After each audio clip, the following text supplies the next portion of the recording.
Fuck around, get hit. All right, shoot, we back. You too. Been a long time. We ain't even gonna do all the pleasantries and everything. We cut into it. OJ Simpson, 76 years old, passed away today. According to his family, it was from cancer.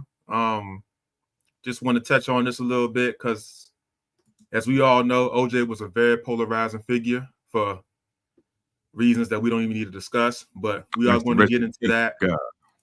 You know, no matter how you feel about him, rest in peace. And, you know, condolences to his family and friends and those who loved him. Because one thing I know for certain in this world is that often we don't know the full story from the outside looking in.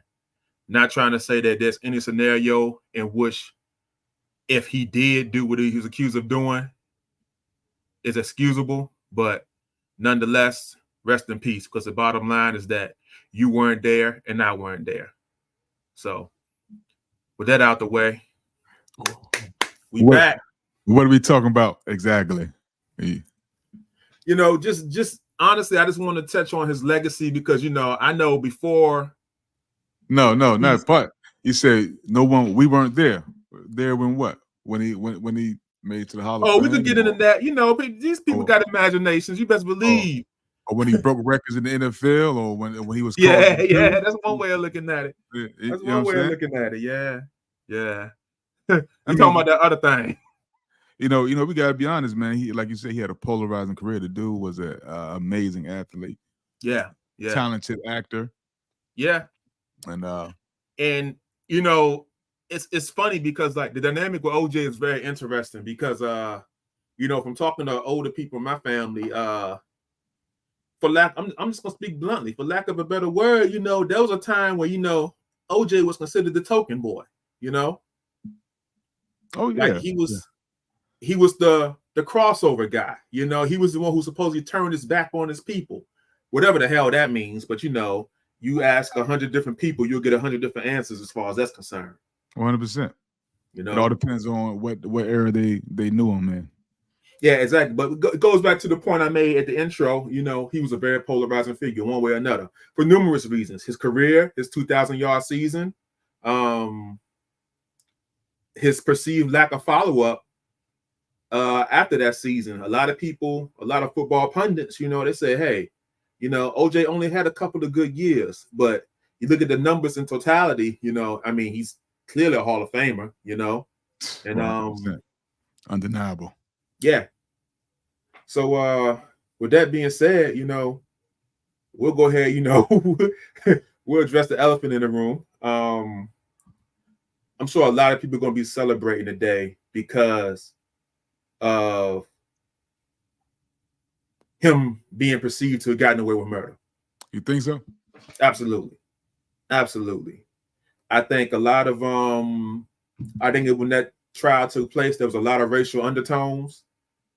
People were. Look, I remember being in elementary school, man. Yeah.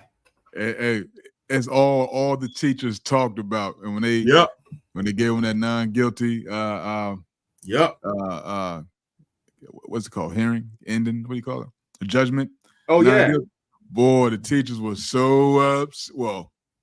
All of the lighter. Keep it real. All the white teachers were pissed, and all the black teachers were celebrating. You saw big smiles on the black teachers' faces, man. It was hilarious. You know, I didn't quite understand what was going on. Nah.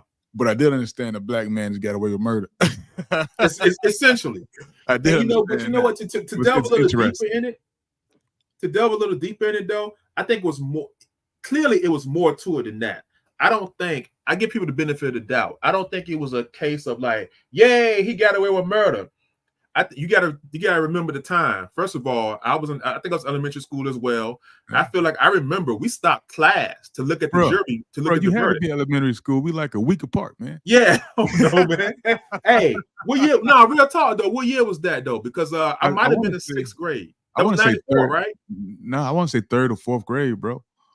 Oh, I'll look it up. But I remember we stopped class to look at the verdict when it was announced.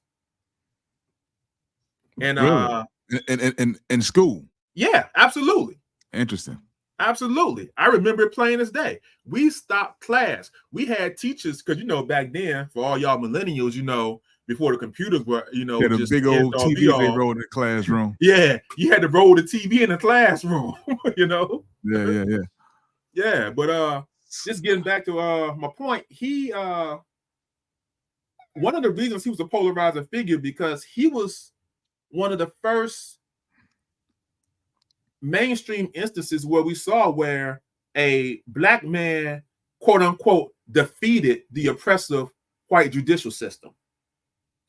It wasn't the fact of him getting away with murder, I think, more so than the fact that coming off Rodney King and everything, where black people were perceived as being slighted by this justice system time and time again, they didn't really care, I don't think. They just like, oh man, he got him. It was a W. It was a win. It was a win, no matter what. We finally got one. Yeah. And when you're downtrodden and everything, people will grasp onto any little string of hope, But you know what? We have to say why that matters, though. You know what I mean? Yeah.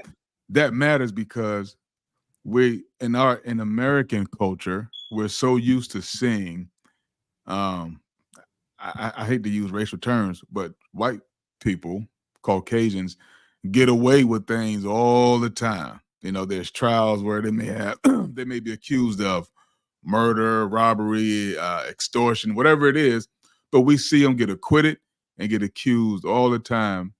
And then every time the face is brown on that stand, we know it's going to be a guilty charge or something. No matter what the charges are, whether they're bogus, whether they're substantiated or not, we know there's going to be a guilty charge or something somewhere in there. And that that goes way back to Jim Crow and before then, and then going up until today. Maybe not as much as today as before because there's a lot of high visibility due to the internet and whatnot. But especially in the 90s, we didn't have internet, we didn't have TikTok, we didn't have YouTube and other people talking about these things. So all we saw on TV was one narrative, and that was the white narrative because they controlled the media. Yeah.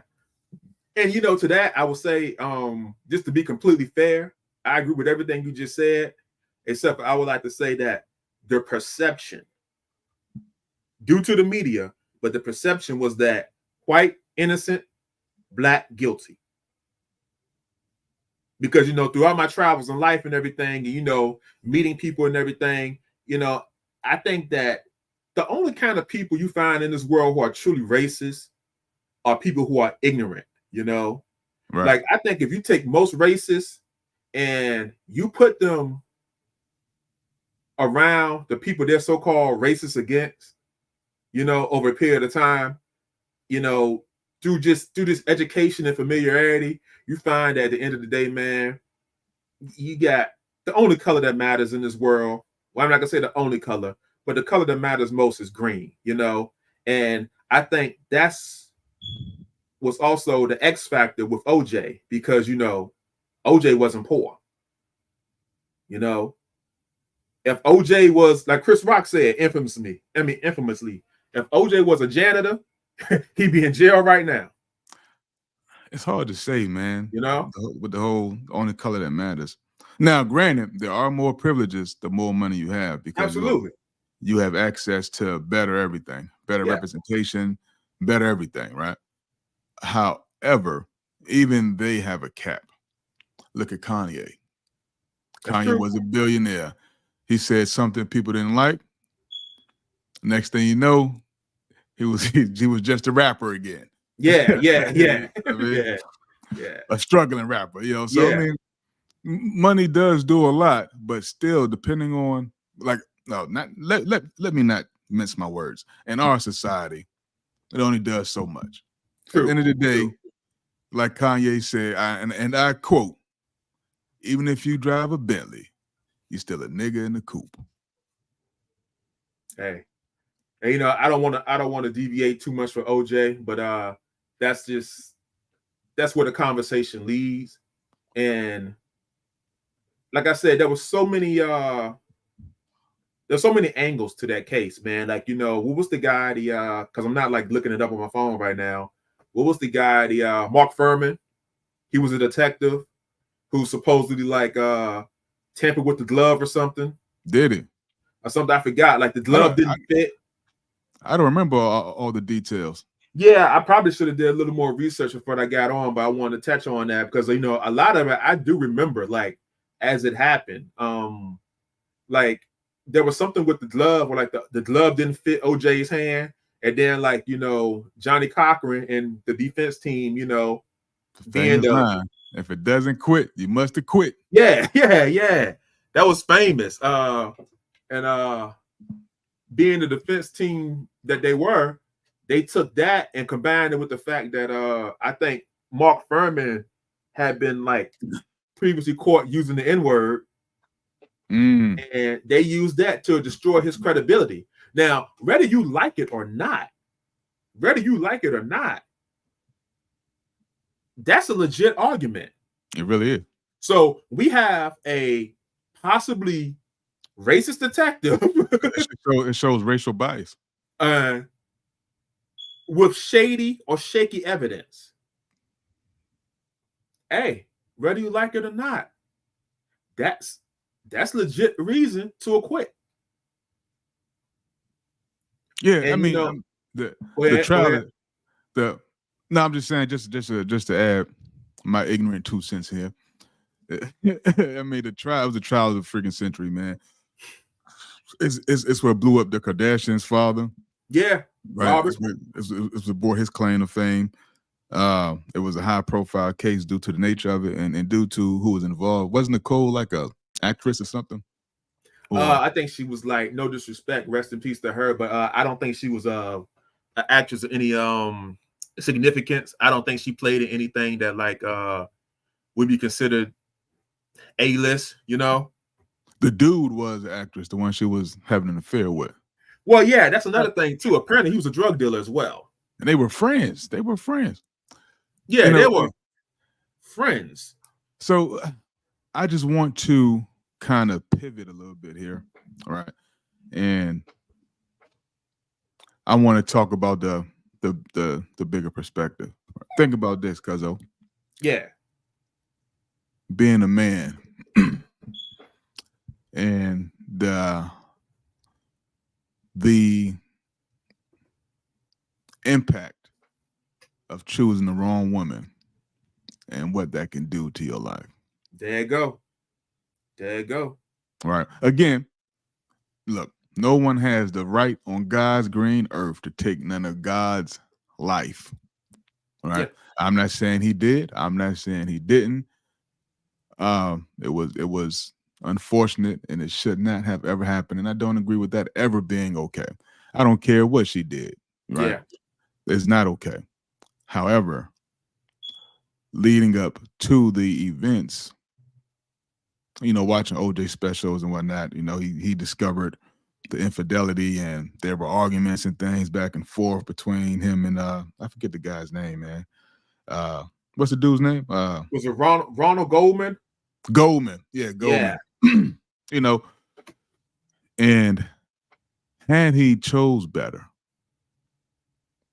right? Had he chose better, that would have never been a situation he would have found himself in. Let's say he did do it, right? Just out of passion, bro. You find out your wife is having an affair with your friend. You would be enraged to insanity. I know I would. I'm trying to remember, man. I'm about to pull something up because if I'm not mistaken, I think when this happened, they were already divorced. But here's the thing, though. I think he had been accused of spousal abuse on numerous occasions, but like I said, outside of that, I think they were already divorced. And I want to say, don't quote me on this. Don't be like, oh, well, I'm spreading false information, whatever. I'm thinking that they say what it was that set him off is he saw the dude riding around in the car that he was still paying for. Yeah, like real talk. Well, women are treacherous, dude. Yeah. Jeez. Oh my God. Yeah. And like I think they all lived in like the place called Brentwood, and like a lot of stuff came out that the media tried to suppress. You know, I think like they were heavy into cocaine, you know. I think he was basically like the dealer who was like a waiter at a restaurant, but you know, he was supplying all them with the drugs and all that. And you know, they were having a good time. And I think seeing him driving that car, because I think she got like a nice settlement, like, you know, between alimony and all that. Of course she did. Yeah. Of course. Like it hurt him. It hurt him. Him, any man, right? And honestly, he had enough to give and still have a decent life, bro. There's a lot of us out here who work hard every day. You know, we may only be worth 100,000. Yeah. And to have 85 of that stripped from you, of your net worth, 85% of your net worth stripped from you, you know, from a chick who didn't necessarily put the time in to earn that type of money, but because she lay up under the right guy, now she's entitled to it, right? Yeah. And I mean, from a man's perspective, bro, it's infuriating, it's heartbreaking, it's a helpless, hopeless feeling. You feel isolated. Absolutely. Right? You feel alienated. Yeah, honestly, when you're going through that type of thing, you really feel like you're on an island by yourself. Right. Well, essentially you are, because you know, nobody's coming to save the man, you know? Nope, 100%. I remember, I mean, I was going to court for custody of my son, man. And I remember, man, I just remember the faces and how they looked at me, how they would talk to me, how they would respond to me. None of these people knew me, right? But literally every woman that I first introduced myself to, I was the bad guy, all rip. Yeah. I was already the deadbeat dad. I was already on the ball. I was already every negative stereotype you can put on a father, you know, who left the mom. Hey, cuz you got the hold on, give me 1 second. Yeah. Got something going on. It's all good. Give me, put it on. Hold on. Yeah, but while cuz I was figuring out his technical issues over there. Yeah. I'm just saying it's rough, man. And I was the bad guy. It took for her to show off in court and to act funny and act crazy and to be what's the word? She wasn't easy to deal with, right? With the court officials and the people that's in court, and you know, and ultimately she showed herself. She showed her hand, pretty much. Is what I'm trying to say. And that's when they started to begin to side with me and see what I was really dealing with. But initially, man, I was pleading for help. Man, this person was tormenting me, and then not only tormenting me, they were taunting me with not being able to see my kid and not being able to spend time with them. And it's a helpless feeling because they're like, I can do what I want, and there's nothing you can do about it. Just eat it up and suck it up, right? And I know that's I'm not deviating too far. I just said all that to say that's how it feels. Yeah. You know, so just imagine what he was feeling when he'd paid this. First of all, he thought this chick loved him for him, possibly, right? Things didn't work out, right? So she didn't go to every football practice with him. She didn't run that ball. She didn't take those hits. She didn't absorb any of that, all right? But when they divorced or split, she's awarded all this money as if she did. Yeah, as if she put that work in. Yeah. It's insulting to then see another man driving the car that you had to pay for on. That's right. Of all the money you had to give. That's right. He looking at you smiling. Yeah. Not only he got your money and your chick, and he's sitting there smiling at you. Yeah. And you know, like I said, that's why I feel like, for better or worse, you know, say what you want about him. Everybody's entitled to their own opinion, but there's a lot of lessons to be taken from the life of this man. I don't care how you slice it, you know. Like, I don't think marrying for beauty is the way, you know. It's been said time and time again, but people still do it. I feel like the best time to marry is when you really I don't want to say when you're both broke, but when you're both on a come up, you know? I mean, because bro, let's talk about it. Yeah. Because Because once someone is rich and they've attained a certain status, first of all, you don't really know what they're marrying you for. If people say, oh, well, you know, it's for love. I did this, I did that. People have to realize that anybody can fake it when the financial incentive is great enough. There's people who've been together 15, 20 years, and then they decide to get married, and the next thing you know, he or she switches up. Hey, like I said, the financial incentive is so big because this is the way this country views things when it comes to marriage. So you telling me, oh, hey, I've been with you 10, 15 years. Respectfully, that means absolutely nothing to me if your character, if we haven't been through it together. Like, the hell with how you treat me when you're in love with me, when we're on the best of terms. How do you treat me when things are left, when you supposedly can't stand my guts, when you hate me? That's what I need to know. I just cut you out and told you go to hell. Yeah. You still love me now? That's the real you. That's the real you. And to the young men out here, like I said, I don't want to make this like a woman hating session or anything, because it goes both ways. But people got to learn, man, that marriage is a business decision. It really is. You have to vet these people. That Disney fairy tale of you winning a woman over, that's BS. That is for the birds. Like, you have to win each other over. Like, if she's not down for you, if she's not willing to support you when things are rough, what you just got a bill. You just got a liability. A liability. That's it. And then when she pops out a kid or two, oh, it's a wrap. It's a wrap. Oh, they just sealed their retirement. Yeah, that's it. Check out. I mean, it's just like this. That old 40-year-old chick. I forget. Drea. Yeah, Drea Michelle. Yeah. She got that young boy to plant a seed up in her. Yeah. Oh, she's I'm good now. Now she's good through 60. 100%. Yeah. That's her retirement. She's good through 60 now. She's straight smart woman. I wish as a man we can do that and have it that easy. Because I sure would try to get my hands on Lizzo. I sure would. Hey, she pay what she weigh. She pay what she weigh. So I'm like, hey, girl, eat some more, baby. You so sexy when you eating that cheeseburger. I love the way you slop down them pieces. You know I can cook too, so it ain't nothing. Just keep feeding. That's right, baby. Get bigger. Soon you're gonna have a stroke and I'll be rich. I'll be a stay-at-home husband. Shit. I wish it was that easy for us, man. But we have accountability, responsibility.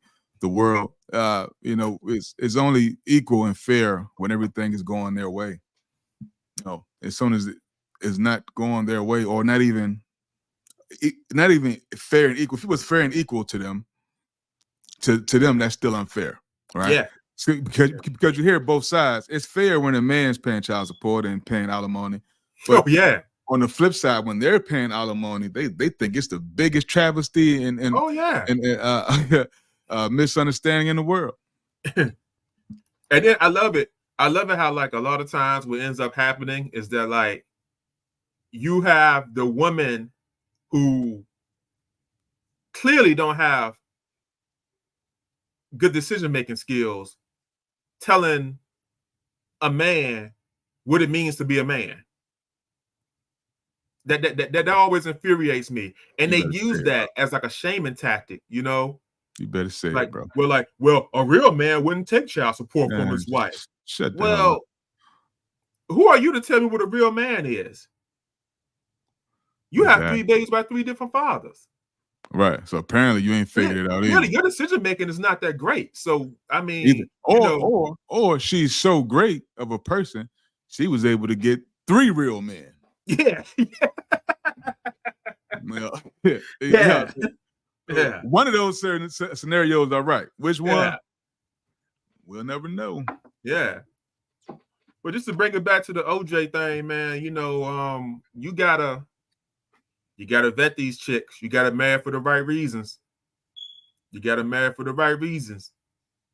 And not to mention, like, I don't think that was OJ's first marriage. I If I'm don't not even know. mistaken, that was I his third. couldn't even You say. know, I'm gonna look that up right quick, man. I think that was like OJ's like third marriage or something.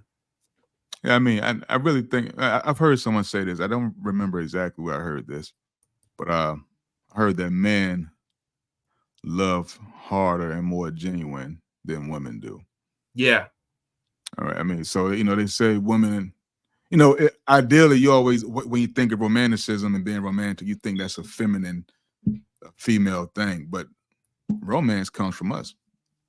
yeah, Men are romantic. Men romanticize. Romanticize having a lifelong partnership with someone and growing old and dying together. That's the kind of thing we romanticize. Just being with one person and having that best friend by our side, and what I yeah, mean. Women don't really, from what I can't say what goes on through their mind because I can't relate. But I'm only speaking from the actions that we see of them generally, right? And they don't romanticize. They romanticize how their lifestyle is yeah, going to be or could yeah. be, by being with XYZ. And once that's not enough anymore, deuces. They're out of love, They're out you of know, love. Yeah. and that's why I can honestly say, man, that's why I'm blessed and I'm thankful for the woman I got right now, man, because it's one of those things, man. Like you know, you know. I think a lot of men they lie to themselves because they want that family, you know. They want that bond. They want that relationship. They want that ride or die. Mm-hmm. But that's not an excuse for you to not. And I keep using this word, but you got to properly vet these women. You know, you got to vet who you're gonna, let inside your circle of trust, because I feel like every man before they get married, they should be made to go sit in family court. Like if somebody labeled Randy, hey, supreme ruler of all, my laws, say as I do. That would be a requirement Why? before people got married. And Why? to see how the system really works and see how it villainizes men. I'm old enough to remember back in the 90s when, that was like the joke. Like, oh, well, black men don't take care of their kids. Ha ha ha ha ha. And it was perpetuated by the media. And in a lot of instances, you had extreme cases. You would have like a dude with like 12, 15 kids, something crazy like that. But when you break down the numbers and you look at the actual statistics in detail, most black men over 30, I think, are single and childless. See, hold on. I'm sorry, bro. I'm sorry. Yeah. I hear what you're saying. This pisses me off. Yeah. Really, we did it too. We did it too. Because it's the first thing we went into. But just check out this news title. All right. My phone just bleeped. OJ Simpson, former NFL star, acquitted of murder, dies at 76. Yeah. Why do we have to attach that to his legacy? And you know what? As I was saying it, the other personality in my head said, "Motherfucker, you just did it too." True. Yeah. We did. However, it's like, can he die with a positive legacy though? Well, the sad thing, the truth of the matter, and this is going to sound cold as hell, but the truth of the matter is no, because media, as we know it, not flat out, media as we know it has lost its integrity. It's all about the headline, no matter what. Like, I remember when Kobe Bryant died. They were talking about the accused, the alleged rape, But here's my thing though. I can see if he was found, if there were some factual findings there that found him guilty, right? Then cool. By all means. Yeah, he was accused of that. He was charged of that. So it should be attached to him. No different as if I get a fucking medical degree. I got those letters at the end of my name. He got those letters at the end of his. John Smith, rapist. Oh, okay, I get it. But these people weren't found guilty of that. So exactly. we shouldn't attach that to their name as if it's because the way it reads as if you don't read the acquitted part necessarily. Yeah. Right? You read the murderer part, right? You see that buzzword. You see the buzzword, They right? know That's what they're the first doing. thing that sticks out in your mind. They know So what that's they're your doing. that's of his entire life legacy. Yeah. That's what we boil his life down to. Yeah. That one situation. But you know, like I said, you know, we all know what the media is. The media, like, it's hard to say if the media has lost integrity or if we've gotten smarter. You know, I think it's a combination of both. Because you hear like a lot of people, well, older people I talk to, they said the media used to be just reporting facts, you know? But I can question that because you can report quote unquote facts with a certain slant, with a certain bias, you know? Oh, like the fact that Christopher Columbus discovered America.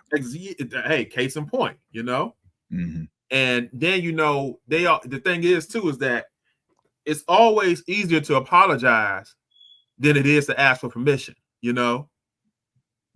So if they say, hey, Randy, you know, murderer, and then somebody says, hey, what the hell are you talking about? Randy didn't do that. What are you talking about? He was found not guilty. The real killer confessed. That retraction is not going to carry the same weight as the original headline. And because of that, I think the media is comfortable doing things like that, you know? Because it's all about that initial buzz. We live in a 24-hour news cycle where, you know, you have to hit that shock value. You know, I wanted to talk about OJ because, and I go back to it, however you feel about him, there's a lot of lessons to be taken from his life and his journey. Now, Jay-Z said that I'm not black, I'm OJ. You know, quoting what OJ said. Right. So, you know, to make the notion that he got his nigga wake up call when they was dealing with that situation. Right. However, why do I have to be black? I kind of understand what this. Black doesn't mean anything. It's not a race. Yeah. It's not a bloodline. You can't trace black back centuries, right? Black doesn't mean anything. It's a title that holds a lot of negativity to the definition. Well, let's be honest. It's a title to discriminate. Use to discriminate.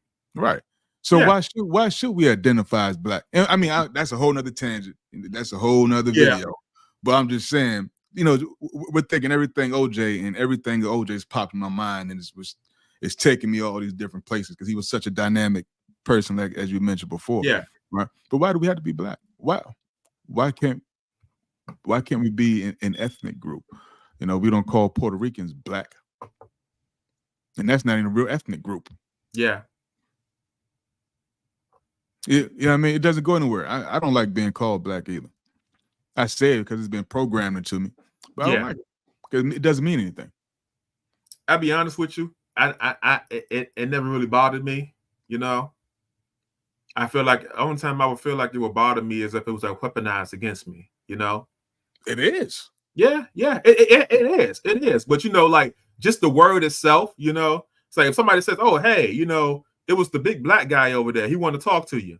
That don't bother me, man. I'm not going to sugarcoat it. It doesn't, you know? In everyday speech, it doesn't, no. But when I actually think about, because I'm attaching this label to me, right? You got to think 2 words are very powerful. I am, right? Indeed. So you say I am intelligent. I am successful. You say I am black. So you associate yourself with every negative connotation that comes with that. That's when it bothers me and make me look at it from a different way. But in everyday speech, of course not, because most people aren't thinking that deep about it. You know what I mean? That's just what they've been taught to identify darker skinned people as. And but you know, like I said, once again, that's the media. You know, you identify what you see, and because do you think if the media said, "Hey, you know, that American," or you think that term would be perpetuated? You know, Black American. At this point, that's the most appropriate title for us. That's where we were born at, right? Yeah. You know, we can't call ourselves African because we have never touched the soil. No. Although our bloodline may be traced back to Africa, Yeah. we can't necessarily claim that title because we don't know Africa. We know America. You know, we should. You know, this is going borderline of political speech, but we're American, right? And that's when we go overseas, they don't call you black. It's Americano, or they call you American, right? Yeah. And they know you're American by the way that you speak. Now, you know, they do have some slang terms to differentiate dark people from more pale people. Yeah. Right? Like in Spanish, they say gringo, you know, that's a white when they talk about white people. But at the end of the day, they see you as lumped in all one group as American. Right? Just like when we go to Germany, everybody there is German. Whether they're black, white, Indian, whatever, they're German. Yeah. That's where you are demographically. So we should do away with all this other black, white crap. As far as the title, unless we're going to go with the ethnic group or the actual race of the person. Yeah. You can't ask me what is my race, tick one, and you got black up there. It's not a fucking race, man. Yeah. You know what I mean? The whole census. Anyway, I'm gonna get off my soapbox. Like I said, we can delve into that another video. Yeah. I'm sorry, OJ. This is about you. My bad, OJ. But yeah, back to OJ though. Like Nicole, that was his second marriage, and you know, like I said, just we not shaming people or anything, but he started messing with Nicole while he was still married to the first joint. You know, man. That's what we do as men. You know, no, not necessarily, but you have to think about it too, though. Like, you know, do you marry the side piece? True. You know, like let's say I agree with that, which I don't, but let's say I agree with that. You know, do you marry the side piece? True. Of course not. No. Because she's already morally tainted. Yeah. She'll be a side piece forever. I don't care if she stuck with me for 50 years. She'll be a 50-year-old girlfriend. Or a 50-year-long girlfriend, never a wife. Yeah. And then even on that front, like you think about it, and it's like, okay, keeping it all the way a buck. Can OJ even be mad? He can. I mean, you know what you were doing. You know what you were dealing with. Did he? You know what you were dealing with. See, but we also have to go into his past, man. But did he have a father growing up and all that? You know, and like we said, like you brought up earlier, we never really got into it because I kept deviating and I got us jumping from topic to topic. But I know the audience is probably mad, but fuck it, we like to talk about things, people. Yeah, keep up. You want to stay in one place, comment on that, and we'll circle back to it. Yeah. But you made a point of saying that dating when you have money versus when you're poor. Yeah. Right. Now, I'm sure you, as well as I, can speak to this. Right. I felt as though it was much easier dating when I didn't have shit. Yeah. Yeah. Yeah, I mean, there was nothing to take. There was nothing to gain for them, right? Yeah. All I had was a dream. Yeah. Yeah, I mean, and all I can give them was dream speech, dream talk. So any chick that I was dealing with, it was more so genuine. Something else too. Right. Yeah, bro. It was genuine on their part. They really rocked me because they liked my personality, or they thought I was cute. Whatever the case may have been, that feeling was genuine, right? Yeah. But when you have money, right? Yeah. Or more than people around you, or on the top tier of that level, people around you, you walking around and you introduce yourself to someone, and then y'all get to talking about finances and careers and all that. You begin to feel like a steak, because now they're salivating not at how they're going to tear you up in the sheets, but they're salivating at how they can separate you from your money. Yeah. How can I get a piece of that? Yeah, you never know. What can I gain from him? What can I extract from him? Exactly. Even the Yeah. expectations are different, bro.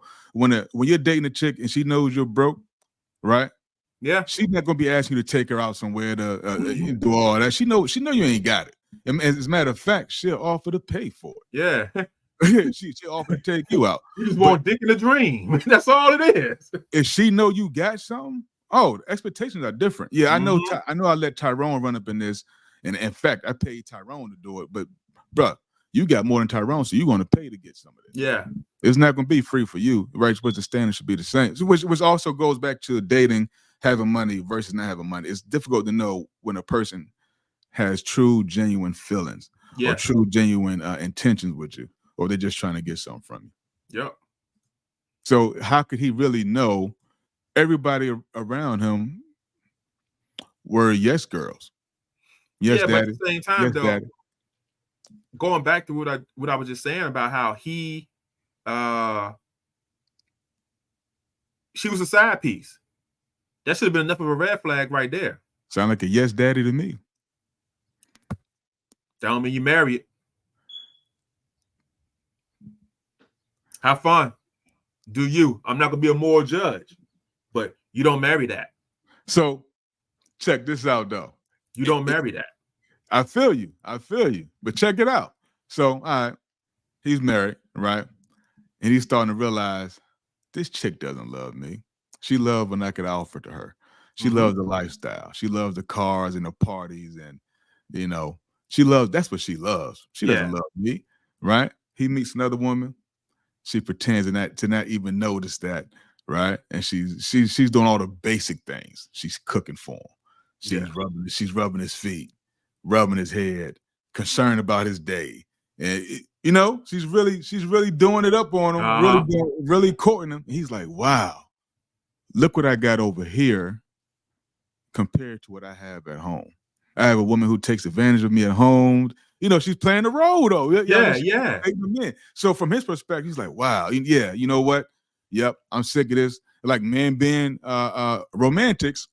Let me go ahead and make it real with this woman and commit to her because she's showing me all the things I want. I'm not saying that's what happened. Yeah. I'm just painting the picture of I'm how with you.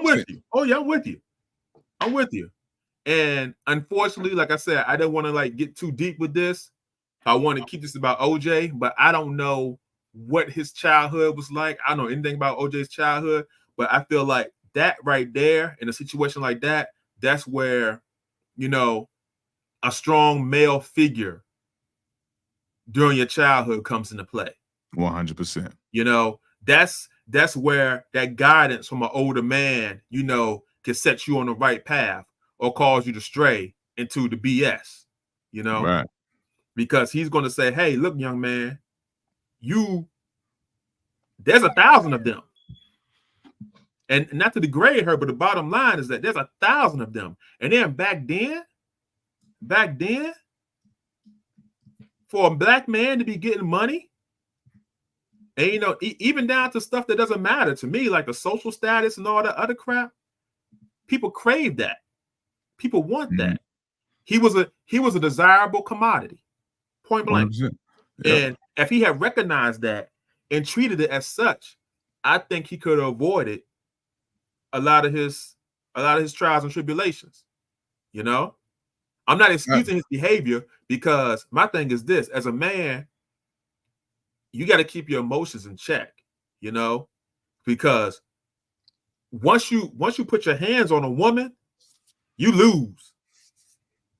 Yeah. In a court of public appeal and in court, period, you lose. No matter what she's done, you lose. And that's where that guidance comes in, because you gotta learn to avoid those situations. You flipped out over to somebody who was the side piece.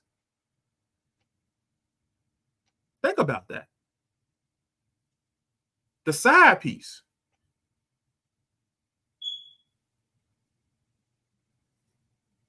What else needs to be said?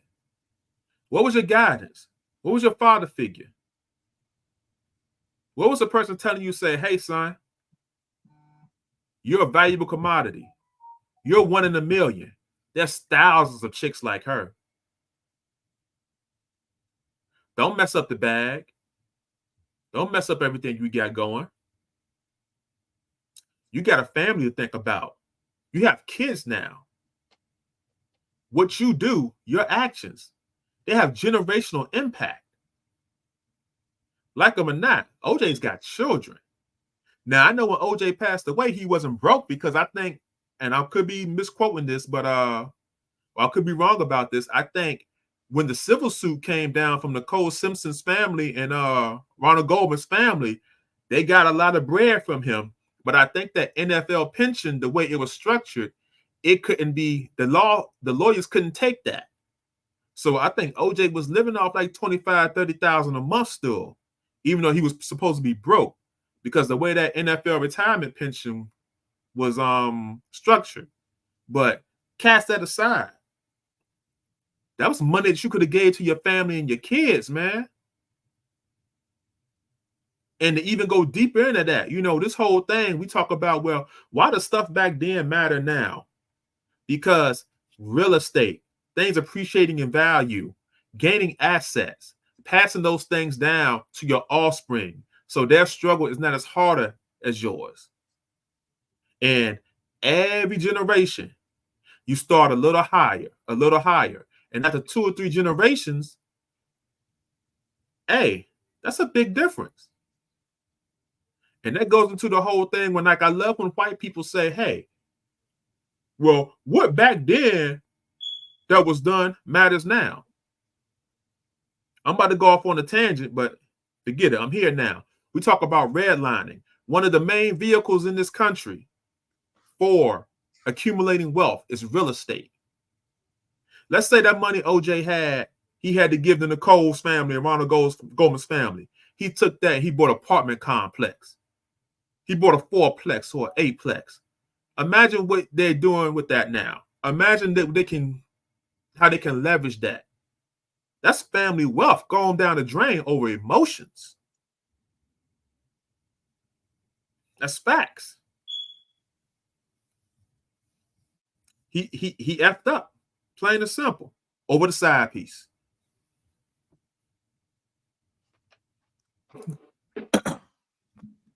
Well, I just feel like I was given a hard talking to from my father.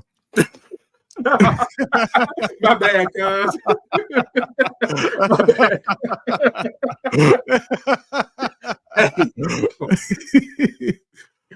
Hey, you gotta be saying about to cry, I'm sorry, Dad, I disappointed you. Yeah.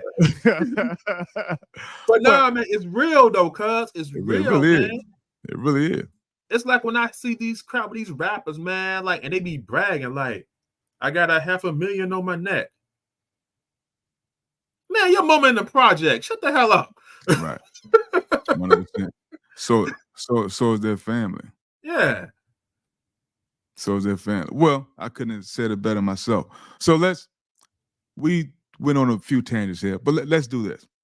Let's wrap up OJ with this tribute video I just came across on YouTube, to be honest with you, by Blux. I just want to play it and we'll end on that note. All right, bet.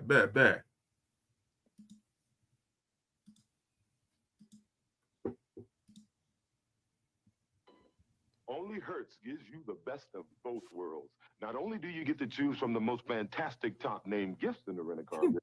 He looks so friendly and clean cut. A Texas Instruments home computer, a Nikon camera, an RCA 19-inch color TV, and a whole lot more. But at the same time, you also earn points in the most fantastic travel awards program in the rent-a-car business. And now you have to June 30th to win both ways.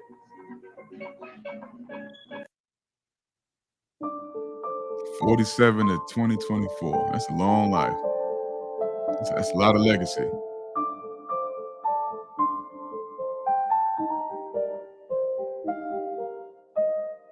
That's right. He went to USC.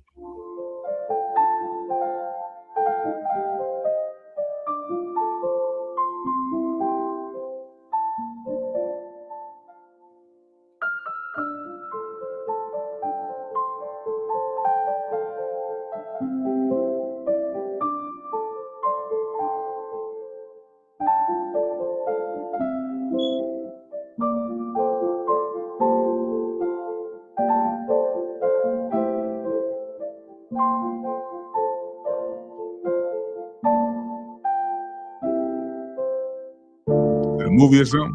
Yeah. The heck, yeah.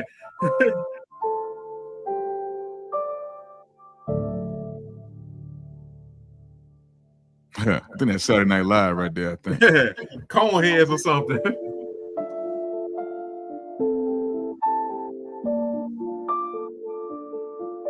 This is what we don't talk about because of what he was acquitted of. Yeah, the other thing. The other things, all his accomplishments.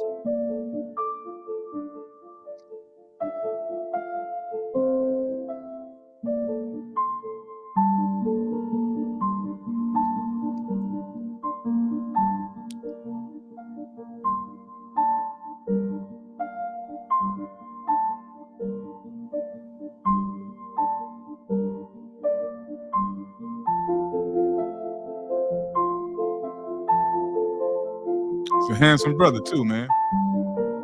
Well kept. He was a media icon back then. Yeah.